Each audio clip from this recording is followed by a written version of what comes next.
Tonight, the worry in Wheatley. A portion of the town is being evacuated as officials launch an odor investigation.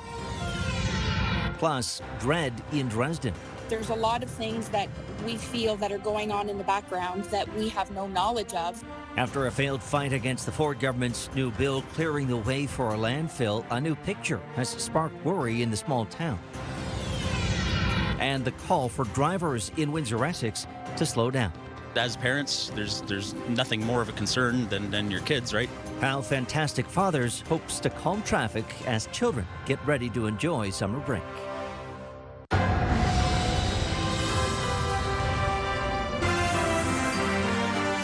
CTV News with Stephanie Mazzotti. Good evening. Thank you for joining us tonight. Stephanie is off. I'm Ricardo, Veneza. Well, we begin in Wheatley, where an evacuation effort began around 2:30 this afternoon. Residents there saying they could smell gas and called police and fire officials. Police are helping residents on Foster Street evacuate. That's in the area between Victoria and Erie Streets. Now, the concern is a fresh reminder of the shocking gas explosion that rocked the small town and leveled a section of the downtown on August 26, 2021. A temporary shelter has been set up at the local arena over on Erie Street North. All emergency services are on scene as well, focusing their attention on Talbot Street. Our own Travis Fortnum is also there. He says he can definitely smell a strong odor that smells like hydrogen sulfide. A resident also telling CTV News a sewer near the library was seen bubbling this afternoon. He says the same thing happened in the basement of the former Pogue Irish pub that was the epicenter of the last explosion. Police are urging the public to stay clear of that area. One American has pleaded guilty to 2 offenses for hitting his intimate partner with his car and choking her while the pair were in Windsor. 24-year-old Shermere Colston Hawkins from Philadelphia pleaded guilty to choking and dangerous driving causing bodily injury. He was also facing charges of attempted murder, forcible confinement, and leaving the scene of a crash. On December 23, 2023, a woman was hit by a car and struck at the intersection of Riverside Drive and Ferry Street. She survived her injuries, but court learned today she was significantly impacted by the trauma and her ongoing recovery. A court learned the pair were in an intimate relationship. During the sentencing hearing this afternoon, Colston Hawkins apologized for his actions, saying he came to Canada for, quote, a good time and to spend quality time with his girlfriend. The defense is asking for a jail sentence of 18 months, while the Crown is seeking a prison term of 4 to 8 years. Colston Hawkins is a first-time offender in Canada and in the U.S., but he will likely be deported as soon as his sentence is completed. Justice Kelly Gorman will make her decision by August 6th. Well, Chatham-Kent police have charged an unlicensed driver with 2 dangerous driving offenses they say follows an argument with his girlfriend last night. Police say witnesses say the man was driving in reverse when his girlfriend was partially inside and the door open. Investigators say a witness tried to intervene as the situation escalated by standing in front of that vehicle. Well, police say the driver didn't stop and made contact with the witness. The man and woman were later met by police at a home in the south end of Chatham. Police say a 27-year-old Chatham man is charged.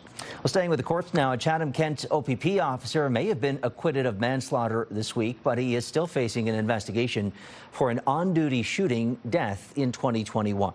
24-year-old Nicholas Greaves was killed on July 7th, 2021, while seated behind the wheel of his car. Constable Sean O'Rourke, now 58, was charged with manslaughter and found not guilty Tuesday afternoon. Court learned the officer was responding to a gas theft, and when he tried to pull Greaves over on the 401, the car struck the cruiser, spun out, and ended up in the ditch. The court ruled the threat to O'Rourke's safety was serious and found he accidentally fired his weapon. CTV News has since learned O'Rourke is still suspended from duty with pay, pending the outcome of an investigation by the OPP's Professional Standards Branch. Officials could not say when that investigation will wrap, but did say it progresses once criminal proceedings conclude. And mediation between Windsor police officers and, Windsor police officer Ed Armstrong, I should say, and the Human Rights Tribunal of Ontario was held earlier this month. Officials tell CTV News the matter was not resolved and will remain in the system. They cannot tell us as of news time if this means Armstrong's complaint will proceed to a full hearing. Armstrong is alleging discrimination by top brass at Windsor Police, including Chief Jason Belair, on the basis of race. Well, it was a seemingly benign picture, but a snap of a transport truck loaded with heavy equipment has Dresden residents on edge this week. As you can see, our Michelle Molesky is joining us with another chapter of this ongoing Dresden landfill site story here. Yeah, absolutely, Ricardo. Now, for the first time since announcing their plans to reopen a landfill near Dresden, this picture surfaced this week of York 1 equipment moving through Chatham, Kent. So I drove up there later this week to see if it was true, and sure enough, you can see the equipment from the road. Residents I chatted with then and today are not pleased. This picture has Dresden residents worried. I thought, oh no. This week, York 1 Environmental Waste Solutions moved heavy equipment onto their property just north of town. I just feel so terrible about this whole thing. Sometimes you feel like we haven't done enough, but then on the other hand, you know, there's a lot of things that we feel that are going on in the background that we have no knowledge of. The activity comes less than a month after the province exempted the company of a comprehensive environmental assessment for their proposed regenerative recycling facility. The company won't do interviews, but a spokesperson tells CTV News in a statement crews will begin with grounds cleanup, grading, removal of legacy debris, and installation of basic environmental controls, all of which, they say, is allowed under the current environmental permits, and none of which will involve new materials being trucked to the landfill. I am not done fighting this thing. This is a show of community support and resistance that we're planning. Dresden Cared is organizing a rally next Thursday at Rotary Park in town. We spent a lot of time going to Queen's Park in small numbers. It's several hours away, and it's quite costly for our town to get there. And so we want to do something local so that our entire community can participate. And they intend to spend their summer spending their own money on groundwater testing to find new ways to push back. Our community produces in this region close to $2 billion worth of agricultural industry for the province. At Monday's council meeting, Chatham-Kent CAO Michael Dubin says they're aware of the activity on the site this week, and they did say the company is legally allowed, of course, to access their site. He did say, however, bylaw enforcement intends to drop by to remind the company of what they're allowed to do and what they're not. For instance, putting up buildings or any earthworks that might drain into Molly's Creek is not permitted. Ricardo, they're also asking residents to keep an eye on the site, and if they see something that they think might not be allowed, they're encouraging them to stay off the property and to advise councillors that they think something else might be going on. But they reiterated a couple of times, stay off their property, stay on the public right-of-way, but keep an eye on it. And they're probably trying to avoid any confrontations because, as we've covered, this is a pretty contentious issue. It's very contentious, and you're absolutely right. They want to make sure that everyone stays safe and abides by all the laws on all sides of this thing. Yeah, fantastic. Okay, yep. Michelle Molesky tonight. Thank you so much for that. You're welcome. Let's bring in CTV meteorologist Julie Atchison now for our first check of the forecast. Julie, I thought it was pretty muggy, a little sticky, soupy today in the region. It's warm. Yeah, we have a heat warning that was just issued this afternoon. So yes, it was feeling like the low 40s, and tomorrow it'll feel even warmer than that. We have a special weather statement in effect. There's been some heavy downpours associated with some of the thunderstorms that have been around the area. The temperature briefly dropping from our high today. We hit 30 degrees. We did pick up a little bit of rainfall, and there have been some thunderstorms rumbling their way through once again. It's still feeling like 36, so mid 30s. And as we head into the evening, we will hold on to the warmth. All the instability around the area. So the main thunderstorm action right now is associated with the frontal boundary that's just slipped south of the area, but it will be lifting northward heading into tomorrow. So we're going to talk about the potential impact on our forecast, but you can still see some thunderstorms moving through Michigan. So we do have the risk for some scattered showers and thunderstorms over the next couple of hours, although the probability is on the much lower end. If you are heading out for a late evening walk, just expect some muggy conditions. Still 22 degrees, though, by midnight. Warm out there this evening. I'll take you through the forecast. A hot one on the way for your Friday, and the holiday weekend is looking good. I'll have that forecast coming up. Okay, Julie, thank you for that. Well, it is the last day of school, and kids will be looking forward to a summer of fun. To help make that happen in a safe way, a group of fathers is stepping up with a safety campaign targeted at drivers. Our Chris Gamble joins us to talk about the fantastic Fathers Slow Down Children Playing initiative. Chris. Yes, Ricardo, school's out for summer, and as you can imagine, the region will soon be filled with kids biking, walking, and playing outside. That's exactly why members of Fantastic Fathers are encouraging families to plant one of their signs in their front yards. Have a great summer, Mom.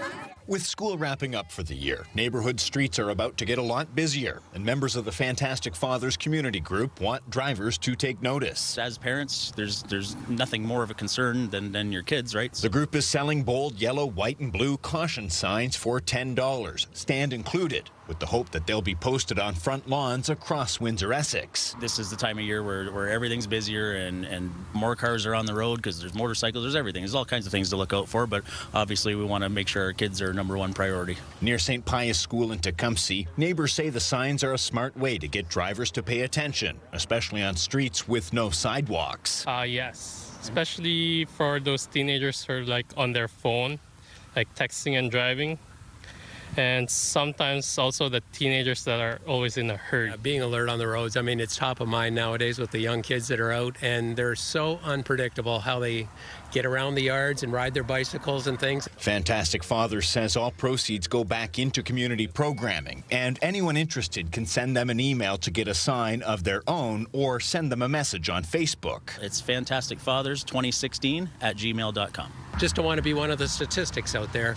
And so we encourage the kids to watch out for cars, and we're encouraging the cars to watch out for kids. Just want to make people aware. This campaign has been running for about 5 years now, and Fantastic Fathers is hoping to expand it into new neighborhoods this summer. You can find more details on our website at ctvnewswindsor.ca. Ricardo? Yeah, an important message, Chris. Thank you for that. That's CTV's Chris Campbell tonight. Well, that brings us to our question of the day. Is speeding a concern on your street? You can go to our website, cast your vote. That is at ctvnewswindsor.ca. Now, yesterday we asked if you agree with the city initiative to naturalize parks in residential areas. We had almost 800 votes on that question. 70% of respondents are saying no. Well, federal researchers in Ohio are predicting a mild to moderately harmful algal bloom in western Lake Erie this summer. The National Oceanic and Atmospheric Administration, better known as NOAA, forecasts the bloom to measure around 3 on the harmful algal bloom severity index, and a scale that goes up to 10, indicating most severe. Now, a 3 means possible impacts on drinking water, public health, and tourism. These blooms are made up of cyanobacteria, also known as blue-green algae, which can produce a toxin dangerous to humans and animals. Officials with the Great Lakes Institute for Environmental Research over at the University of Windsor say no matter what size the bloom is, we can't let our guard down, as toxicity levels still pose serious risks even when the bloom is small. Even though we're talking about Lake Erie right now, this same advice applies to Lake St. Clair, where we're more likely to see blooms along the Ontario shoreline. So avoid green water. It may not be toxic, but it's not worth taking that chance. Chatham-Kent Christmas Tree Farm is once again planting more than just trees this summer. Fields of blooming sunflowers are being used to raise thousands of dollars for a cause close to the owners' hearts. For the 5th consecutive summer, the Puddleford Tree Farm near Thamesville is raising money for the Alzheimer's Society of Chatham-Kent by opening its fields to the public. The owners say things are happening a little sooner than expected this year thanks to the recent rain and heat wave. They expect to open for July 2nd. Visitors can walk through the blooms, cut sunflowers to take home, and make a donation, with all proceeds going directly to the Society's day program. Over the years, the sunflowers have raised over $11,000. The stories that we get, the memories, the people that talk about how the sunflowers were their parents' favorite flower, or I brought my mom out and then she passed away. It's just the memories people share with us are beautiful. More charities are lacing up to walk and run to raise vital funds. But that means sponsorships are tougher to secure when everyone is doing a walk-run event. Well, a local race organizer says partnerships with small businesses are now crucial to keep these events and the causes behind them going strong. CTV's Bob Belichico explains. So there is a definite increase in the number of groups that want to put events on.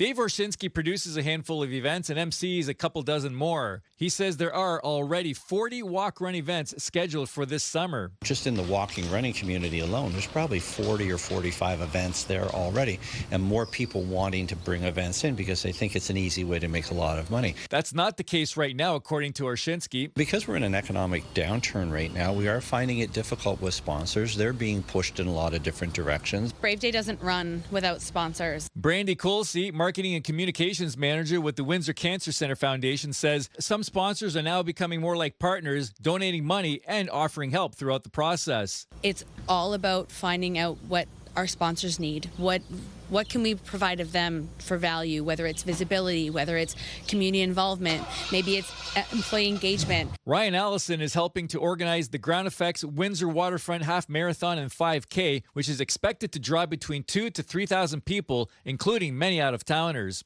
The event takes place September 14th. It'll start off at the casino, end up here at the Riverfront Festival Plaza. Now, Allison is taking sponsorships and partnerships to a new level with this first-time event. The City of Windsor is on board to close Riverside Drive. Businesses are involved, and so is the charity. You have the little brothers, little sisters working with their big brothers, handing out finisher medals, getting to see the vibe. They get to witness that and maybe inspire them to either host a race or get involved in running or get involved in charities themselves. In order to make this growing number of walk-run events a success, Orshinsky has one key suggestion. Is shop local, run local, walk local, and support your local sponsors that come out and help us out. Bob Belichico, CTV News. Well, now to an incredible moment for a Harrow athlete who recently won her first Ironman. Megan Howell was the first woman to cross the line at Mont Tremblant during last weekend's Ironman 70.3. Her time of 4 hours, 47 minutes landed her at the top of the podium. Howell overcame an eating disorder early in her running career and has blossomed into a force on the circuit.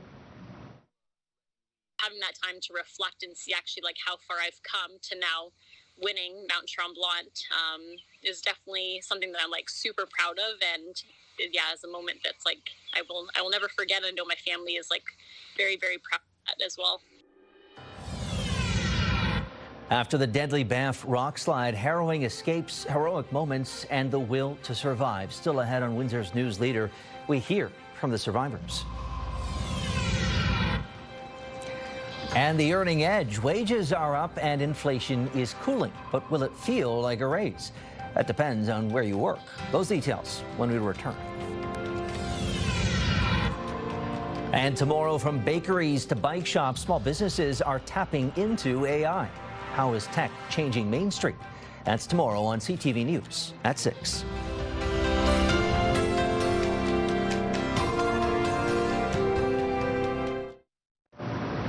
A new survey out today says more older Canadians are having a hard time finding a family doctor compared to other countries. As CTV's Scott Hurst reports, finding same-day or next-day appointments is also a growing challenge. Canada's healthcare system is under significant strain, in part due to an aging population, and getting access to primary care is increasingly more difficult. Well, I'm like a lot of people that my family has a history of cancer in my situation, but there are people that I know that have family histories of other conditions you should be concerned about, and you don't have a chance to get a checkup. Canada is falling behind some international partners. About 8% of Canadians 65 and up don't have access to a primary care provider. That's about 600,000 people, meaning more seniors are going without care compared to those in the U.S., UK, France, and Germany, to name a few. The report published by the Canadian Institute for Health Information also notes older Canadians are struggling to access mental health care when they need it. Mental health care is really important for older adults. We found in our survey in 2024 that 1 in 4 older adults reported feeling isolated at least some of the time. The report also shows timely access to primary care has been getting worse. Only about a quarter of seniors who have access to care can even get an appointment the same day or next. That number was much higher than in a previous survey less than a decade ago. Now, improving access is not an easy fix. Canada's population is rapidly aging and people are living longer.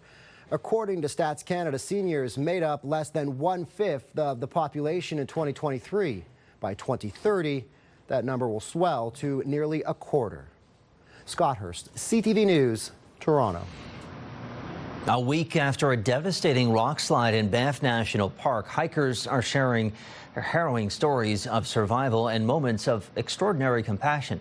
2 people were killed, 3 were badly injured, and more than a dozen people narrowly escaped. CTV's Mark Villani has that story. The photos from Bow Glacier Falls are breathtaking, and for Cindy MacArthur, June 19th was a picture-perfect day. We were just all having lunch and kind of gazing at the waterfalls. She was part of a group from the Slow and Steady Hikers when suddenly a thunderous crack split the air. And it was just huge. There were pieces like Legos starting to fall. MacArthur dove to the side of the trail, narrowly escaping a boulder the size of a truck. Oh my God, I had like a second. I was just like, God save us, please save us. When the dust cleared, several hikers ran back to help the wounded. MacArthur says total strangers came together to care for the injured, including Uta Heinrichs. The 70-year-old nature lover and former instructor at the University of Alberta was killed in the slide.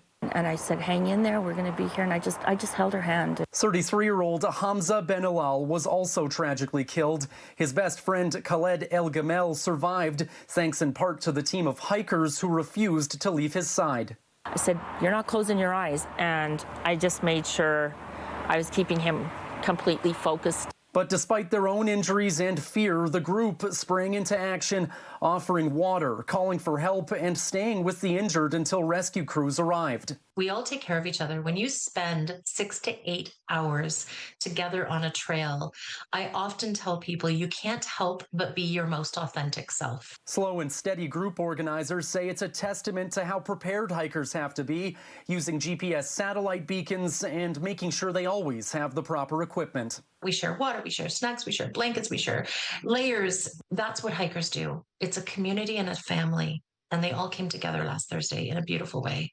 Parks Canada says the rockfall was a natural, unpredictable event. The trail to Bow Glacier Falls remains closed indefinitely. But in the face of tragedy, what endured was the instinct to help others. Everybody's a team. Mark Villani, CTV News, Calgary. Now, what a terrifying scene. Well, a new report shows wage growth outstripping inflation in Canada. Wages rose 4.4% over the past year, while inflation rose at just 1.7%. Here's this report. Ever since the pandemic led to skyrocketing inflation, many Canadians have felt like they're drowning, not getting ahead.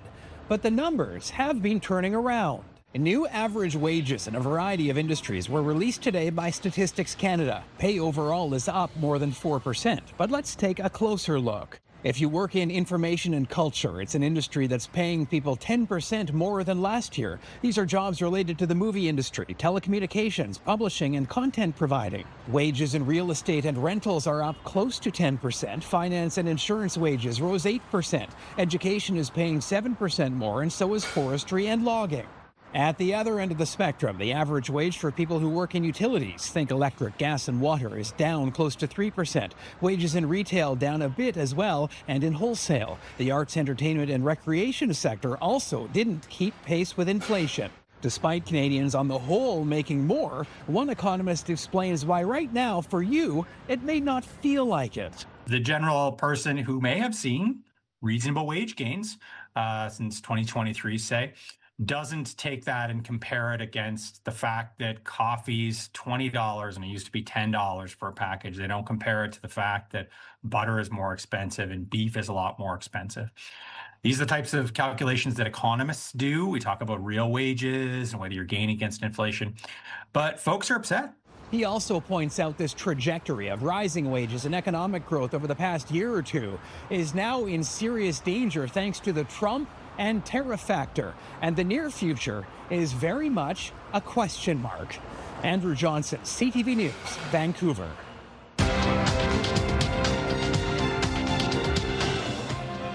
After a down day yesterday, Canada's main stock index saw gains today, helped by the strength that was seen in base metal stocks. You can see there the TSX climbing 186 points. A good day for the Dow, up 404, while the Nasdaq climbs another 194 points.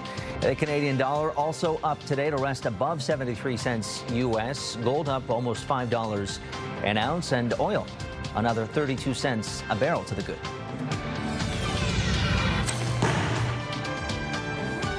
A junior high student defying the odds and her condition with a creative way to shoot. Coming up, how she's rewriting the rules of archery. A sticky Friday on the way and the risk for thunderstorms heading into the afternoon, evening. We've had some ominous weather moving through. Thanks, Marty Flore, for sending this photo in. As you can see, a big storm cloud moving through. The risk for thunderstorms once again heading into tomorrow evening. Stay with us. I'll have your Canada Day weekend forecast coming up. Start your day with the latest local news. By signing up for our newsletter, you'll get direct local content straight from CTV Windsor to your inbox, including top stories, the forecast, and videos. You can sign up at ctvnewswindsor.ca.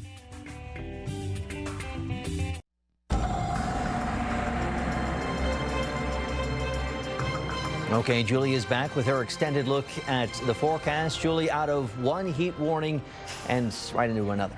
Yeah, this one, though, will be much shorter. So the last heat warning that was in effect felt like days. This heat warning is in effect for just today, of course, issued this afternoon, and it will be in effect for tomorrow. It'll feel like the low 40s. Now, we were also under a special weather statement talking about the potential for heavy rain, and the reason, as I mentioned earlier, is there's a lot of moisture in those lower levels. So lots to work with. It almost has a tropical feel. We made it to 30 degrees, but when we see a round of showers and thunderstorms come through, you almost think things are going to cool off quite nicely, and it doesn't. Briefly it does, but then the temperatures just creep back up. So 30 and 19 are our high and low for the day. So both coming in well above normal, and our sunset this evening at 9:12. So we've had a few rounds of scattered showers and thunderstorms in and around Essex County. That chance will continue over the next few hours as we take a wide zoom.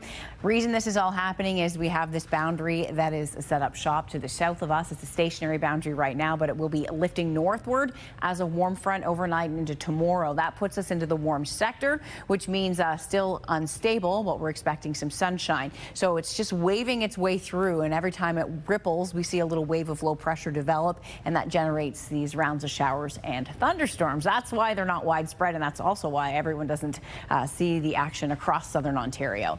So as we head into tonight, we do have a probability of showers and thunderstorms over the next few hours, and then overnight it'll drop down to about a 30% chance. Now this warmth building back into the lower Great Lakes, and you can see it's just right across the nation's midsection across America. And then as we head to Canada, you can see temperature-wise 20 to 26, so some cooler air. But all of this heat and humidity is funneling in to the lower Great Lakes, so we are under that flow of air.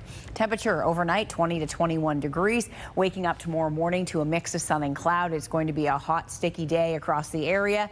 I know most of the kids are now out of school, so as they kick off their summer holidays, 32, a 60% chance of scattered showers and thunderstorms develop into the late afternoon, evening. So 29 to 32 degrees. So expecting some warm conditions over the next 24 hours as we head into tomorrow. It's quiet to start. And then look at that. There's the thunderstorms developing. So that's about 5 o'clock. So through the day, Essex, Chatham, Kent, Sarnia, Lambton, things will be nice and calm and quiet. And then as we head into the evening, the chance for storms. This is Saturday. Saturday's looking good now. Mix of sun and cloud to mainly cloudy conditions. Now our Styles heating and cooling forecast as we head into Saturday, a mix of sun and cloud and 28. Lots of sunshine in the forecast on Sunday. A good looking day out there. Beautiful conditions. And then on Monday, about a 60% chance of showers. Daytime highs Sunday into Monday 30 to 31, so quite hot and quite sticky. Our Canada Day forecast, showers in the morning but clearing in the afternoon at 29 and 31 on Wednesday with lots of sunshine to mainly sunny. So nice day on the way for tomorrow, but the risk of storms developing as we head into the evening, and the weekend is looking good. Saturday, a mix of sun and cloud and lots of sunshine on Sunday. Lifetime. Brought to you by Safeguard Medical Alert Systems. Ottawa has announced new funding for 3 medical companies aiming to bring artificial intelligence to healthcare. CTV's Pauline Chan has those details. Canada is building on a tradition of innovation in healthcare, from insulin to artificial intelligence.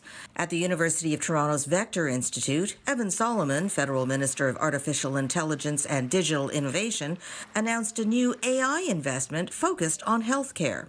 The Government of Canada is providing $3.5 million for Vector to deliver Health Spark, which is an initiative to accelerate AI innovation in Canadian healthcare and services. The money will go towards supporting 3 companies which specialize in different aspects of healthcare: population health data, pharmaceutical systems, and cancer pathologies. For example, using AI to predict what potential treatments and medicines will work. Toronto has established itself as a world leader in artificial intelligence. Elsewhere in the city today, the importance of AI in tracking the progression and treatment of vitiligo was also being discussed.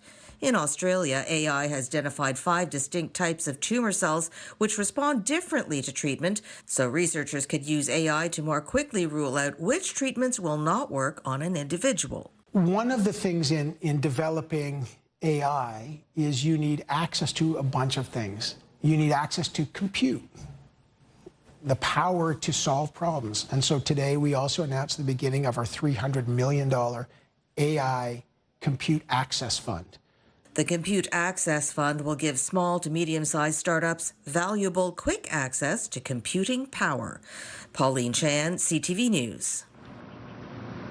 Well, a grade 9 student in Edmonton is defying the odds and taking aim at her athletic goals, despite a medical condition that makes it harder to hit the bullseye. CTV's Evan Kenny brings us that story. Go ahead. It's an unorthodox way to do archery, but this is the system Kaya and her principal have come up with. They have to shoot like this because the grade 9 student has arthrogryposis multiplex congenita and clubbed hands and feet. AMC affects people's joints, often fixing them in one position. When I was born, my legs were curved inwards like that, so I had a few surgeries to straighten my legs out. She says she always wanted to play a sport, but the condition makes even simple daily tasks a challenge. Can't walk long distances without feeling tired. Like even just walking to school, and I live like 5 minutes away, it's a lot of effort just because my legs aren't that strong. I've had the opportunity to kind of see her go through for some of her challenges and how she's overcome things. They've been a dynamic duo for the past 5 years, creating a special bond, even comparing themselves to cartoon characters SpongeBob and Patrick. I'm Patrick.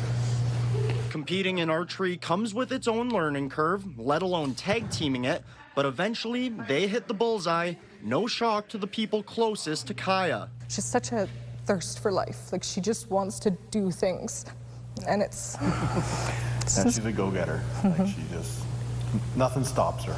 Holding a bow and watching an arrow whiz by isn't typically in a principal's job description, but Les Worthington says he's happy to do it to make her feel like she belongs. When you're building school culture, you want every kid to feel like they're a part of something. He has looked out for her like another parent. It makes me feel like very supported and happy that I have someone who trusts me and believes in me. Next Monday is AMC Day, bringing awareness to the condition, but every day, Kaya is bringing awareness to the fact the condition is not holding her back. Evan Kenny, CTV News, Edmonton. So, Hannah, what is coming up in the weather report tonight? We are talking a surprise Taylor Swift performance, the Bezos wedding, and a major celebrity split. Don't miss it. It's the summer of music. Enter Wriggling at ctvwindsor.ca for your chance to win a pair of VIP tickets to see Lee Brice, The Reclaws, and more at Rock the Park, Saturday, July 12th, plus an overnight stay in London.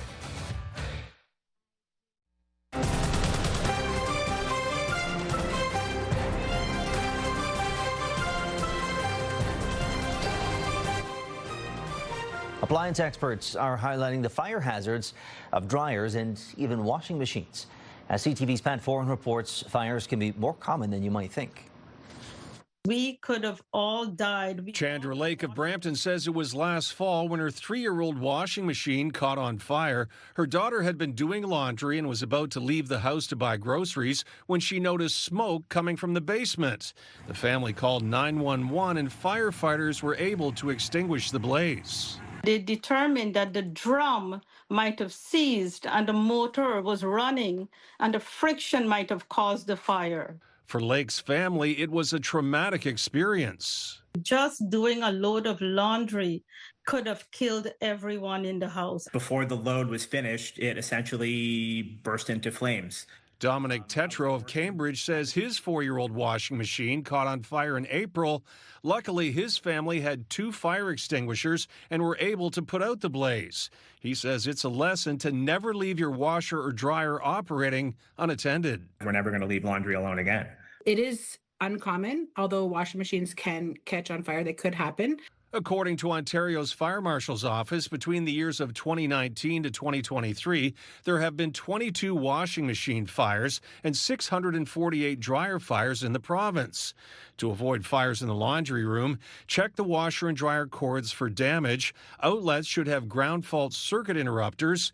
Inspect and clean the lint screen after each load. Check the outdoor vent to ensure it's unobstructed, and always turn the washer and dryer off if you leave home or go to bed. We want to make sure that we're installing our smoke alarms, testing them monthly with our families, and practicing a home fire escape plan with our families as well. Both washing machines were LG models, but there's no indication the fires were connected, and LG is investigating.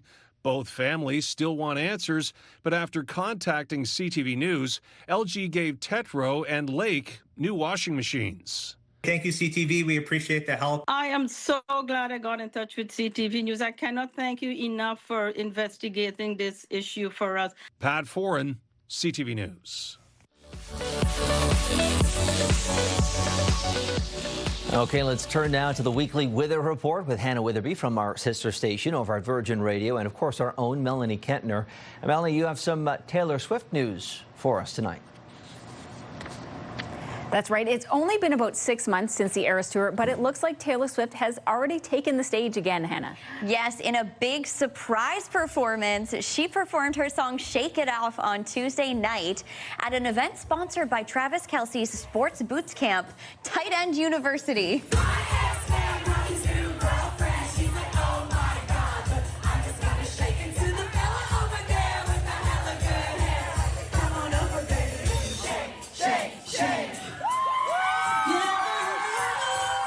That place must have gotten so loud. Yeah. And Nick Cannon went viral this week for all the wrong reasons. A cringeworthy moment on a popular podcast. That's right. He suggested listing off all 12 of his children's names, and then he immediately forgot 2 of them. There's Rock, Row, Golden, Powerful, Rise, Onyx, Legendary, Zion, Zillion, Zen, and see, this is where Yikes. And this is a big weekend for the Bezos wedding. Jeff Bezos and Lauren Sanchez are tying the knot soon in Venice. That's right. Expect lots of celebrities in gondolas, because word on the street is that tons of A-listers are invited, including the Kardashians, Leonardo DiCaprio, and Katy Perry and Orlando Bloom. So what do you get one of the richest couples on earth as a wedding gift? Well, according to them, nothing. The invitations were leaked to the press, and the Bezoses are requesting no gifts and instead encouraging their high roller guests to donate to Venice Historical and Preservation Funds. Nice. But I hear there's always drama when it comes to weddings. Yeah, circling back to the Katy Perry Orlando Bloom thing, TMZ is reporting that the 2 of them have separated after almost 9 years together, and that Orlando will be making his debut this weekend at the wedding as a newly single man. Ooh, so you're saying I've got a chance.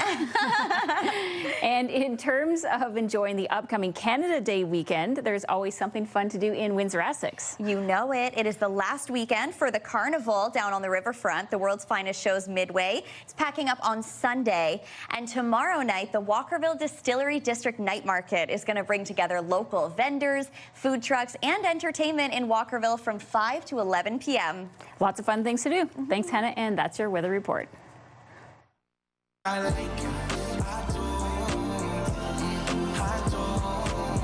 Unscripted, unpredictable, and unapologetic. Wake up with Hannah and Johnny on 93.9 Virgin Radio.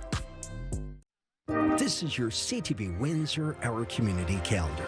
Amherstburg Open Air Weekends are back every Friday through Sunday through August 31st. Enjoy vendor markets, open patios, and shopping, plus games and live entertainment. See you next time on Our Community. Okay, it's time to check in on what's happening now with our Melanie Kentner rejoining us. And Melanie, you have an update on the old Boblo dock over in Amherstburg. That's right. It was scheduled to be demolished this week, but there's been no activity at the site. CTV News has learned the project is now delayed until next Wednesday. The Boblo Island dock once provided ferry passenger service heading to and from the former Boblo Island amusement park, but has since fallen into unsafe disrepair. Canada's Ministry of Fisheries and Oceans has secured the funding to remove the dock. We've got more on the Boblo dock at ctvnewswindsor.ca. Yeah, a lot of memories there, Melanie. We've also got some good news online over at our website for people looking to escape the heat that seems to just keep coming back and sticking around. Yes, the Adventure Bay Family Water Park is extending its hours for the summer. From Saturday until September 1st, you can enjoy the park from 10 a.m. to 6 p.m. every day. If you're planning to visit multiple times over the summer, city officials say you should consider a summer membership. You can go as much as you want over the next 2 months for $68. And in our social spotlight, this is timely since it is the last day of school for many kids in the region.